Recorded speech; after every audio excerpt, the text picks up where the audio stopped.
अच्छा, अभी जो हमारा न्यू टॉपिक है वो फोरियर सीरीज़ है। फोरियर सीरीज़ में हम क्या करते हैं कि हमारे पास जो पीरियोडिक सिग्नल्स हैं, जैसे स्क्वायर वेव है, ट्रायंगुलर वेव है या फिर सॉटूथ वेव है, इस तरह के जो भी मुख्तलिफ पीरियोडिक सिग्नल्स हैं उनको हम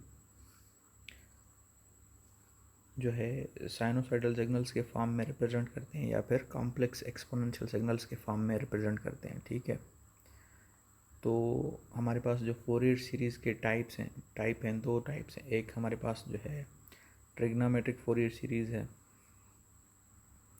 जिसमें जो है हम सिग्नल्स को जो है साइन या कॉस के फॉर्म में रिप्रेजेंट करते हैं। ठीक है, दूसरी हमारे पास एक्सपोनेंशियल फोरियर सीरीज़ है, जिसमें हम सिग्नल्स को कॉम्प्लेक्स एक्सपोनेंशियल सिग्नल्स के फॉर्म में रिप्रेजेंट करते हैं। अच्छा, अब जैसे स्क्वायर वेव है, तो जब हम उसको साइनोसॉइडल सिग्नल के फॉर्म में रिप्रेजेंट करेंगे या ट्रिग्नोमेट्रिक फोरियर सीरीज़ के फॉर्म में रिप्रेजेंट करेंगे तो हमारे पास बहुत सारे वहाँ पे टर्म्स आ जाएंगे। जैसे सपोज़ कर लें कि साइन ओमेगा टी है, फिर plus two sine omega plus two sine two omega T है, प्लस फिर आगे जो है plus three sine three omega T है। तो हर एक साइनोसॉइडल का एक अपना जो है वेट होगा और एक मुख्तलिफ फ्रीक्वेंसी होगी। ठीक है, और जब हम उन सब सिग्नल्स को सम करेंगे तो हमारे पास एक्चुअल सिग्नल का शेप बन जाएगा। अच्छा, अब जी हम कर क्यों रहे हैं, इसके बहुत सारे बेनिफिट हैं हमारे पास। एक तो जो है हम साइनोसॉइडल सिग्नल्स पे मैथमेटिकल ऑपरेशंस इजीली परफॉर्म कर सकते हैं। कॉम्प्लेक्स एक्सपोनेंशियल सिग्नल्स पे भी जो है मैथमेटिकल ऑपरेशंस इजीली परफॉर्म कर सकते हैं, जैसे डेरिवेटिव है, इंटीग्रेशन है। तो ट्रिग्नोमेट्रिक और एक्सपोनेंशियल सिग्नल्स पे इजीली मैथमेटिकल ऑपरेशंस परफॉर्म हो सकती हैं। और जो दूसरा बेनिफिट है कि जब वो मतलब पीरियोडिक सिग्नल कोई भी जब फोरियर सीरीज़ में मतलब रिप्रेजेंट किया जाता है तो वहाँ से हमें फ्रीक्वेंसी की इंफॉर्मेशन मिलती है। जैसे अब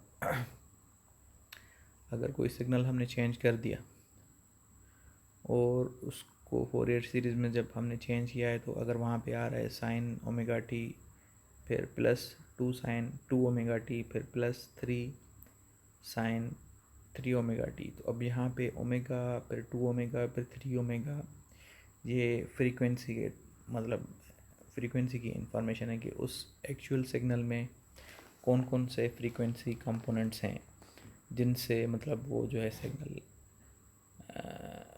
मतलब वो फ्रीक्वेंसी कंपोनेंट से मिल के बना हुआ है, या उस सिग्नल में वो omega, two omega, three omega, four omega इस तरह के फ्रीक्वेंसी कंपोनेंट्स हैं।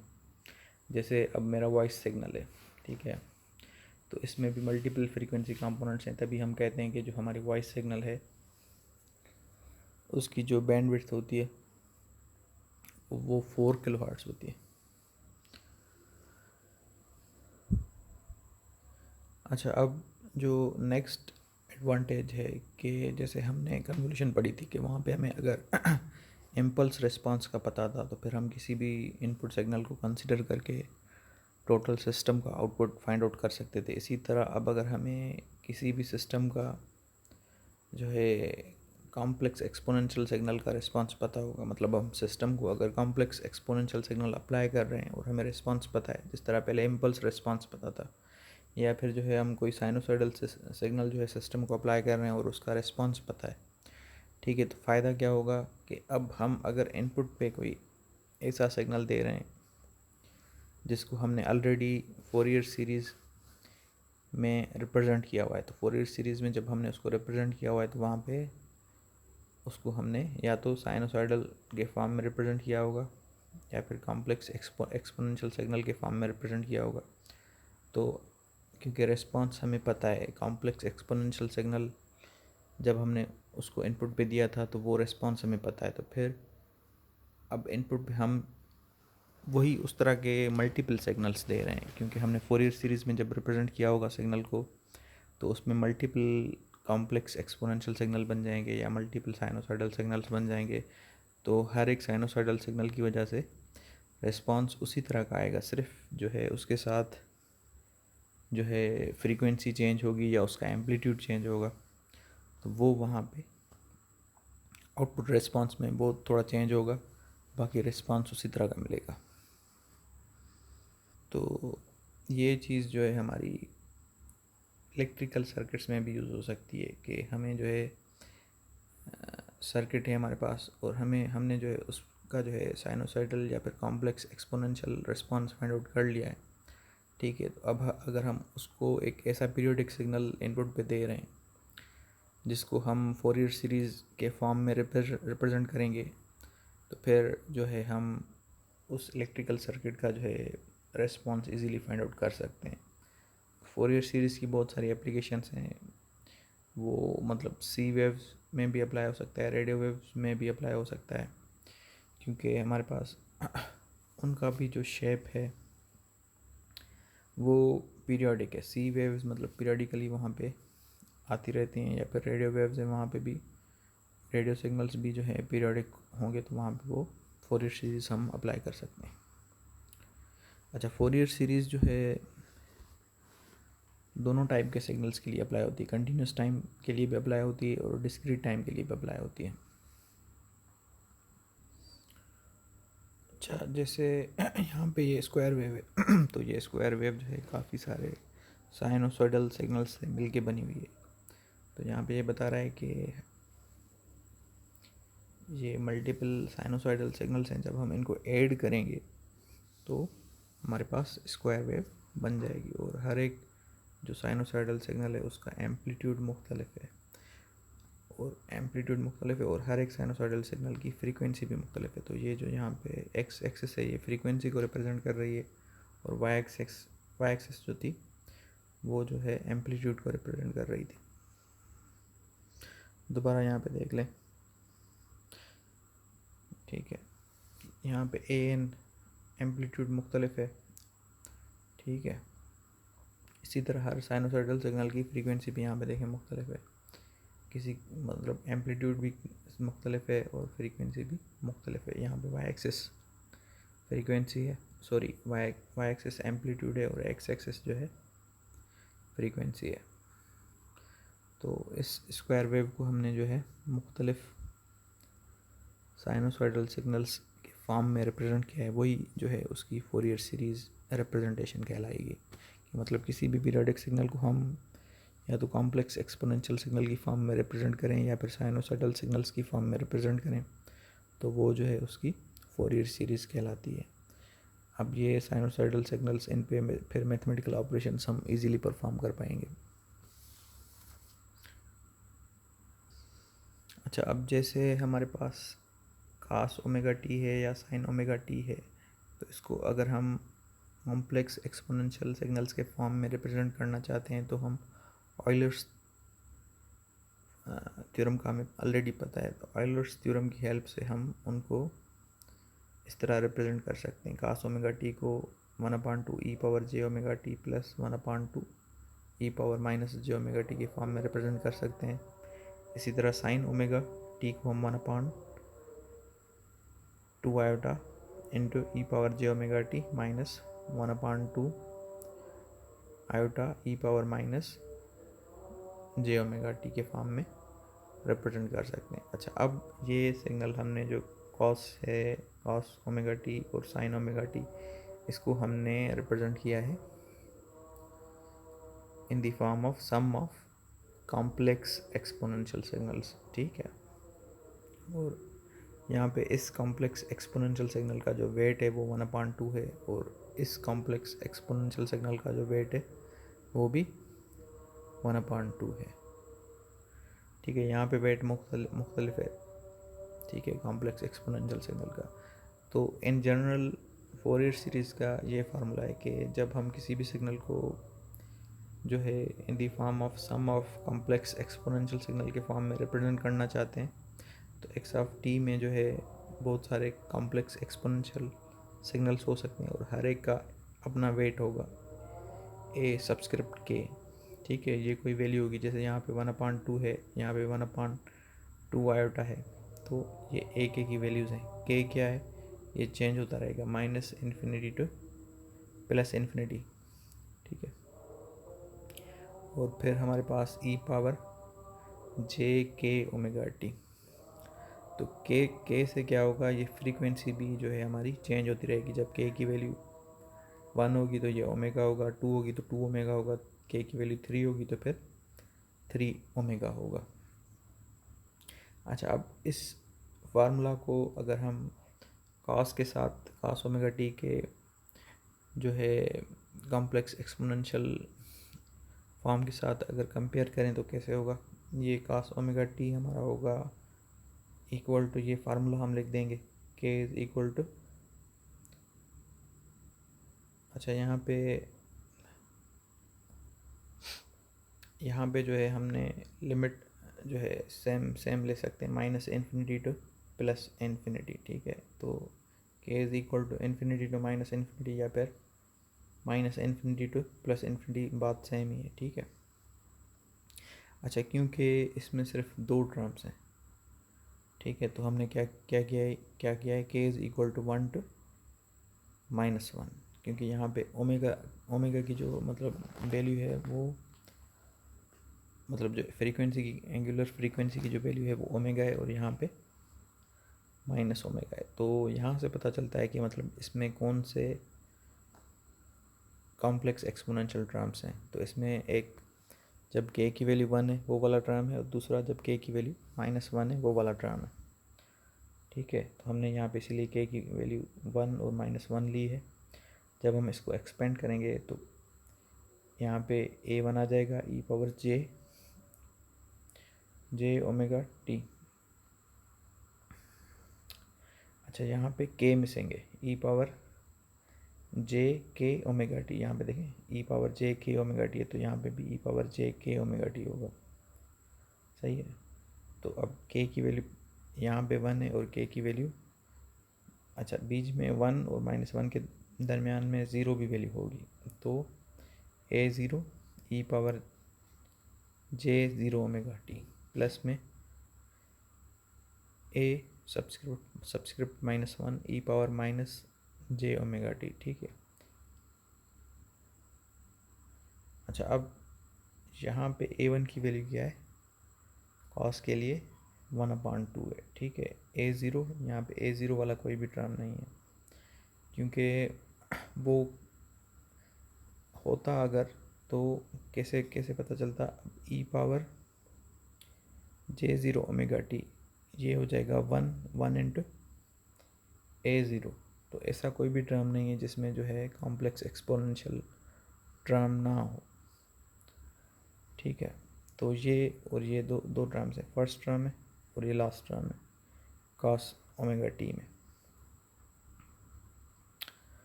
तो a1 की वैल्यू 1/2 है, फिर ई पावर जे ओमेगा टी हमने सेम रखा है, फिर मिडिल वाला टर्म नहीं है, फिर हमारे पास अगेन a-1 की वैल्यू 1/2 है ई पावर -j ओमेगा टी, ठीक है। अच्छा, अब यहाँ पे a1 और a-1 इन दोनों की वैल्यू 1/2 है और बाकी कोई भी टर्म नहीं है इसमें, तो इसीलिए हमने यहाँ पे अदरवाइज 0 लिखा है। तो हम ये कह सकते हैं कि k की वैल्यू जब -1 है तो एम्पलीट्यूड 1/2 है, और जब k की वैल्यू 1 है तब भी एम्पलीट्यूड 1/2 है। तो k असल में जो है के एक्स एक्सिस को k के हिसाब से रिप्रेजेंट करें या फिर फ्रीक्वेंसी के हिसाब से रिप्रेजेंट करेंगे। जब फ्रीक्वेंसी ओमेगा है तब एम्पलीट्यूड 1/2 है, या फिर जब फ्रीक्वेंसी माइनस ओमेगा है तो एम्पलीट्यूड तब भी 1/2 है। जैसे यहाँ पे माइनस ओमेगा है तो एम्पलीट्यूड 1/2 है, और यहाँ पे प्लस ओमेगा है तो यहाँ पे एम्पलीट्यूड 1/2 है। दोनों जगहों पे एम्पलीट्यूड जो है वो 1/2 है। अच्छा, यहाँ पे जो है हमें फोरियर सीरीज़ कोएफिशिएंट्स मिले हुए हैं, ठीक है। उसमें से हमें time domain signal find out करना है, ठीक है। अब के की वैल्यू जब -2 है तो हमें सिग्नल मिला हुआ है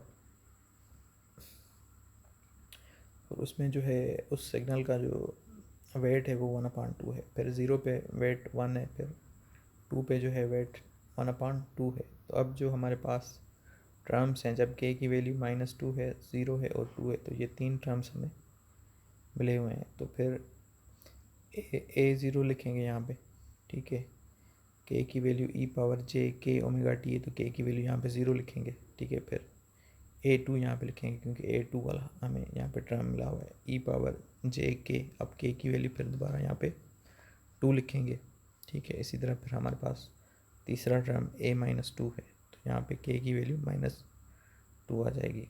अच्छा, अब ये e⁻0 1 हो जाएगा और a0 की वैल्यू क्या है, 1 है, तो हम यहाँ पे 1 रखेंगे। फिर a2 की वैल्यू क्या है, 1/2, वो 1/2 हमने यहाँ पे रखा और e⁻j2⍵t रखा। फिर a-2 की वैल्यू क्या है, अगेन 1/2 है, तो यहाँ पे हमने 1/2 रखा, e⁻j2⍵t रखा हमने। अच्छा, अब हम इनको सिंप्लीफाई करेंगे तो हमें जो है cos2⍵t मिल जाएगा।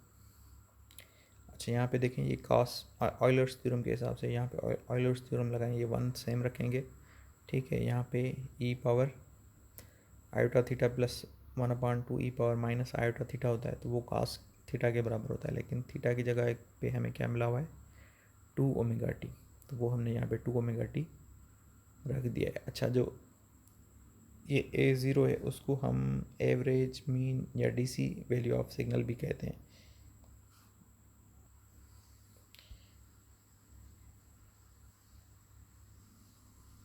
क्योंकि वो जो पूरा का पूरा सिग्नल है वो जो है इस नंबर के हिसाब से ऊपर या नीचे मूव हो जाएगा, ठीक है।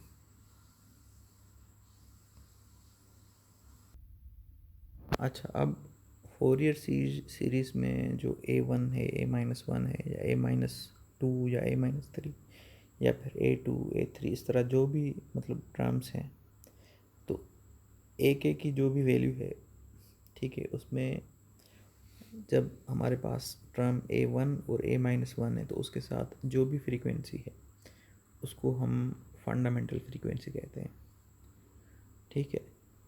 और फिर बाकी जो टर्म्स हैं a2 a3 a4 a5, उनके साथ जो भी फ्रीक्वेंसी होगी वो फंडामेंटल फ्रीक्वेंसी नहीं होगी, वो जो है फंडामेंटल फ्रीक्वेंसी से ज़्यादा होगी और उसकी जो है किसी इंटीजर के साथ मल्टीप्लिकेशन होगी, उस फंडामेंटल फ्रीक्वेंसी की किसी इंटीजर के साथ मल्टीप्लिकेशन होगी, ठीक है।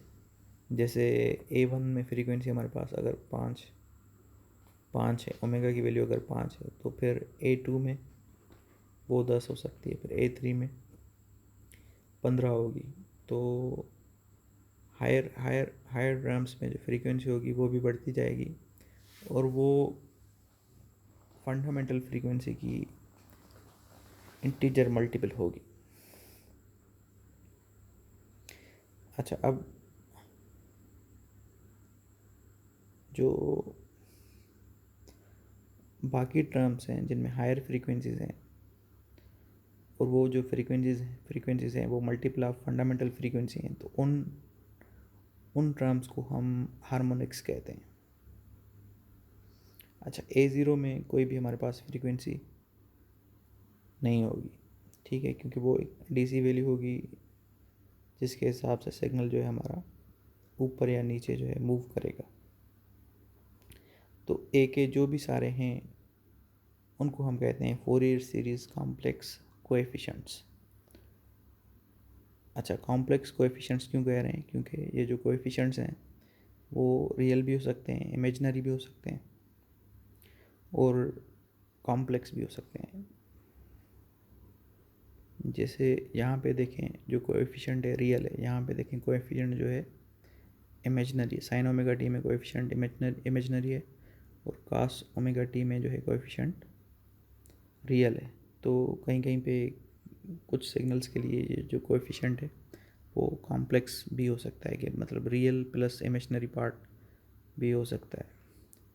अच्छा, अब यहाँ पे ये a1 की वैल्यू है, और ये जो है ए -1 की वैल्यू है। तो इसके साथ यहाँ पे जो ओमेगा है या माइनस ओमेगा है, इन फ्रीक्वेंसीज़ को हम कहते हैं फंडामेंटल फ्रीक्वेंसी। अच्छा, अब अगर इससे ज़्यादा वाले टर्म्स होंगे A2 A3, वो यहाँ पे तो नहीं है, लेकिन अगर किसी सिग्नल में आगे आगे चल के आएंगे तो फिर वो जो फ्रीक्वेंसी होगी वो फंडामेंटल फ्रीक्वेंसी नहीं कहलाएगी, ठीक है। वो लेकिन फंडामेंटल फ्रीक्वेंसी की इंटीजर मल्टीपल होगी। अच्छा, अब यहाँ पे एक न्यूमेरिकल ये है कि हमें एक्स ऑफ टी जो है ऑलरेडी कॉम्प्लेक्स एक्सपोनेंशियल सिग्नल के फॉर्म में मिली हुई है, मतलब फोरियर सीरीज़ के फॉर्म में मिली हुई है, ठीक है। और हमें क्या करना है, वो सिग्नल फाइंड आउट करना है जिसको हमने इस फोरियर सीरीज़ में रिप्रेजेंट किया है, ठीक है।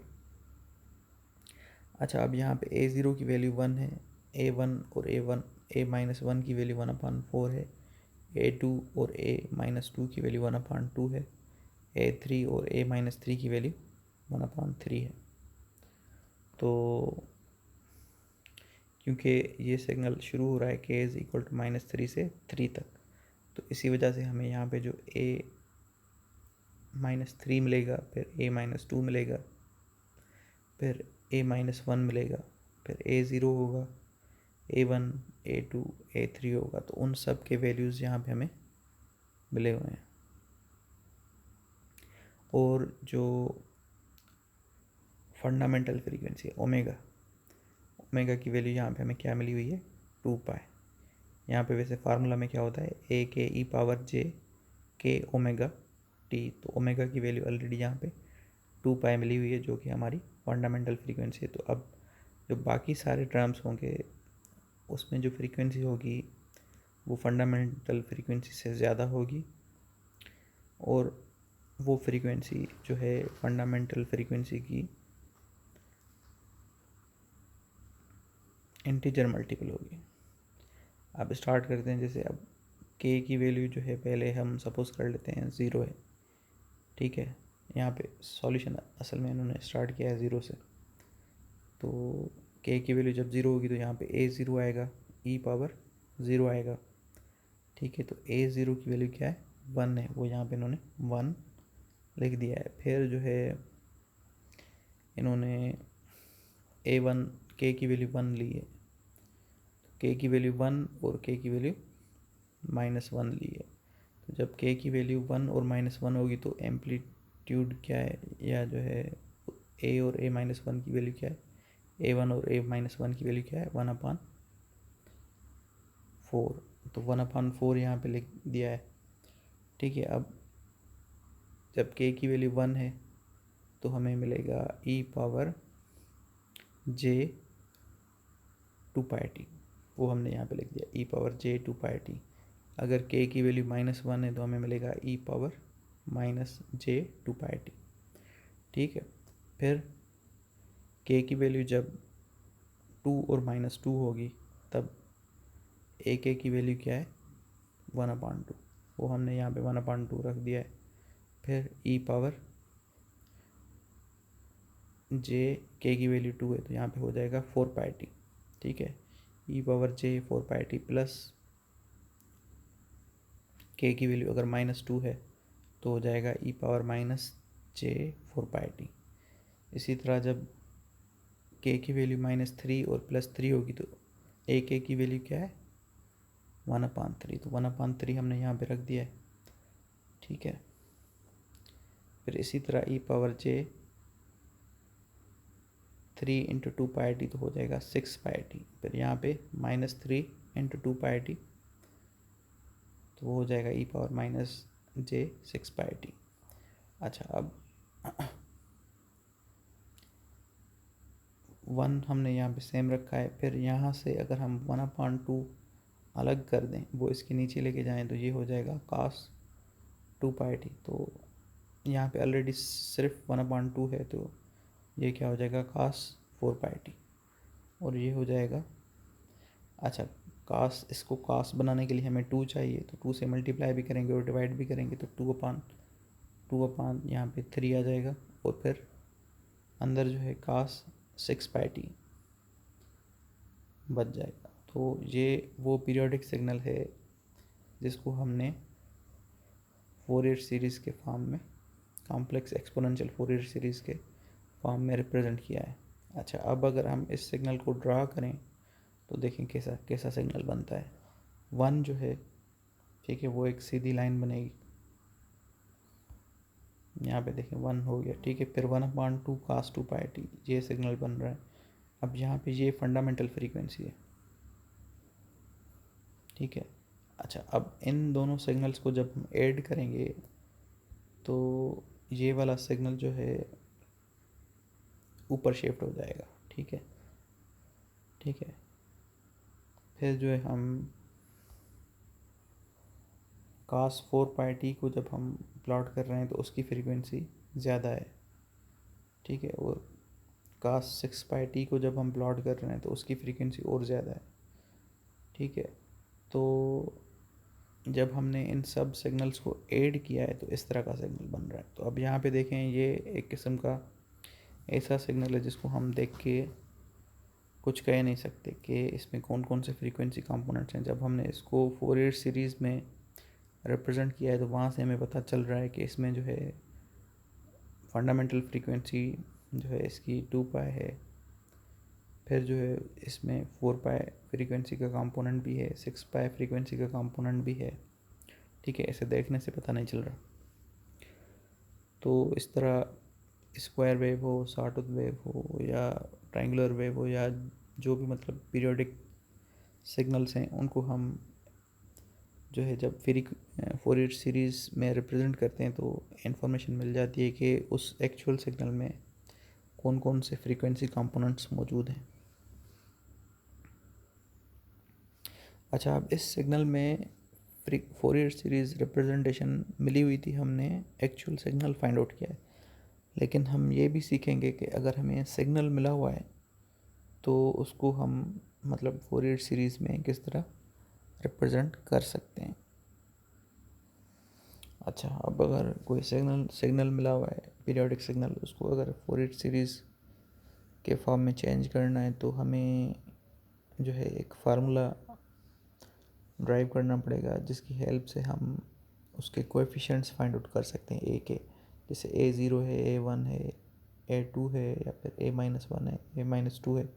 तो ये फाइंड आउट करने पड़ेंगे, तभी जो है हम किसी पीरियोडिक सिग्नल को जो है फोरियर सीरीज़ के फॉर्म में रिप्रेजेंट कर सकते हैं। तो ए के की वैल्यू या उसका फार्मूला ड्राइव करने के लिए हम जो है स्टार्ट करते हैं कि हमने ये फार्मूला देखा, मतलब शुरू में ये लिखा था कि x of t is equal to summation k is equal to minus infinity to infinity a k e power जे के ओमेगा नॉट टी। तो वो हमारे पास एक फार्मूला था कि हम x ऑफ t को कॉम्प्लेक्स एक्सपोनेंशियल सिग्नल के फॉर्म में शो कर रहे थे, ठीक है। अब उस फार्मूला के दोनों साइड्स पे हम क्या मल्टीप्लाई कर रहे हैं, e power minus j n omega naught t, ई सेम मतलब यहाँ पे मल्टीप्लाई कर रहे हैं e power minus j n omega naught t, ठीक है। तो ये मल्टीप्लाई करने के बाद फिर दोनों साइड्स पे हम इंटीग्रेशन कर रहे हैं फ्रॉम 0 टू टी, ठीक है। टी क्या है, टी जो है टाइम पीरियड है। तो time period is equal to 2π over omega naught. ये जो टी की वैल्यू है वो हमने निकाली है omega is equal to 2π f से।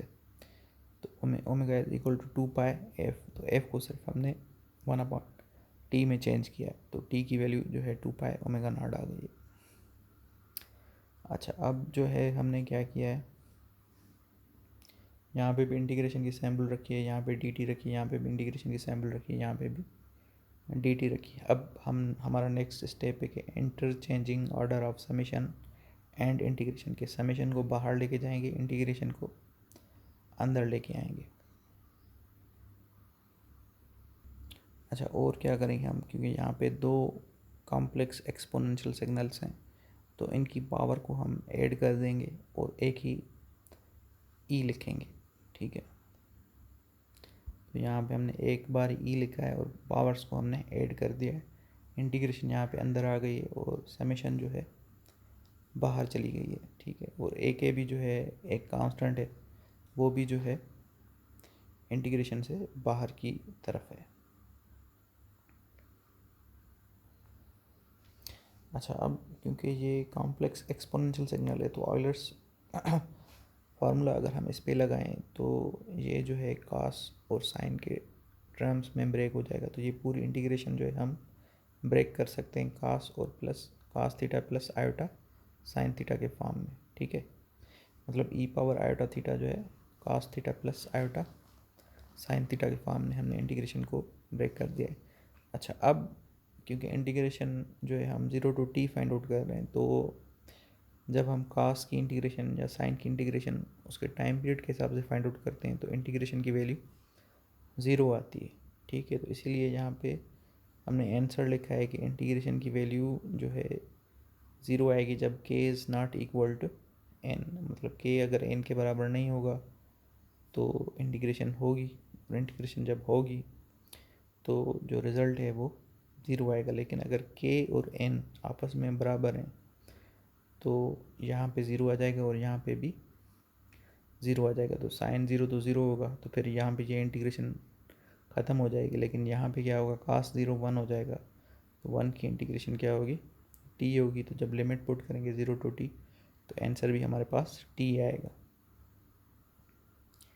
तो इंटीग्रेशन के ये दो रिजल्ट हैं, जब k is equal to n तो t आएगा जवाब, अगर k n के बराबर नहीं है तो 0 आएगा।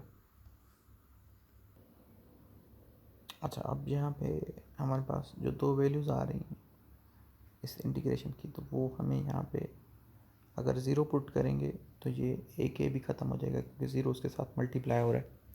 तो हम कौन सी वैल्यू कंसिडर करेंगे, t करेंगे जब k is equal to n है। तो यहाँ पे ए के और t आ जाएगा। अच्छा,